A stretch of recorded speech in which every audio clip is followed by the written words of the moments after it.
जय Jagannath your कानुसार channel को समस्त स्वागत। इम्पोर्टाट न्यूज क्लास 9 पाई नवम श्रेणी पाई एक इम्पोर्टाट न्यूज आज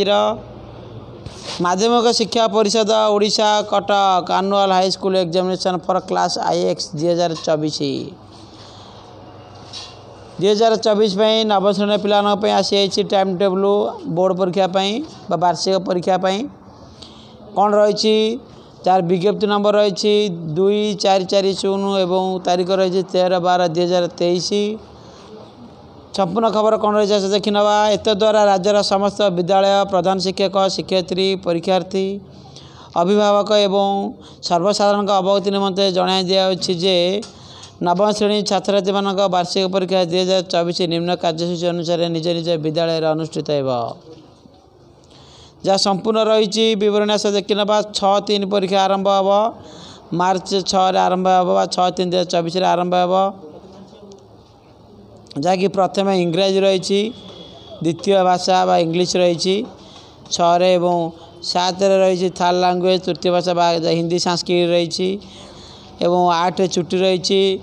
9 रही GSC बा जनरल साइंस जहाँ आम साइंस 1 साइंस 2 कहे एवं 10 तारीख छुट्टी रही 11 रही मैथ रही 11/3/2024 मैथ रही जहाँकि 9 आरंभ 11:45 पर्यंत चलो एवं 12 तारीख रही SSC बा सामाजिक विज्ञान और शेष रही FL बा ओडिया जहाँकि 13/4 रही 13/3/2024 परीक्षार शेष हो।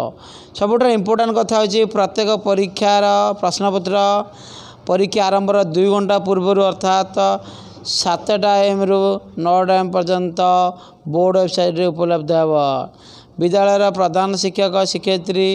निज विद्यालय यूजर ID और पासवर्ड व्यवहार करी प्रश्नपत्र डाउनलोड करने पर तार जेरक्स व प्रिंट कॉपी करी निज विद्यालय परीक्षा परिचालना करवा इम्पोर्टाट न्यूज विशेषकर नवम श्रेणी समस्त पाई परीक्षा आरंभ हो जाए मार्च 6 परीक्षा हो आ मात्र अल्प दिन रहा तेणु से प्रैक्टिस जारी रखुँ। आज मैं एतिकी जय जगन्नाथ धन्यवाद।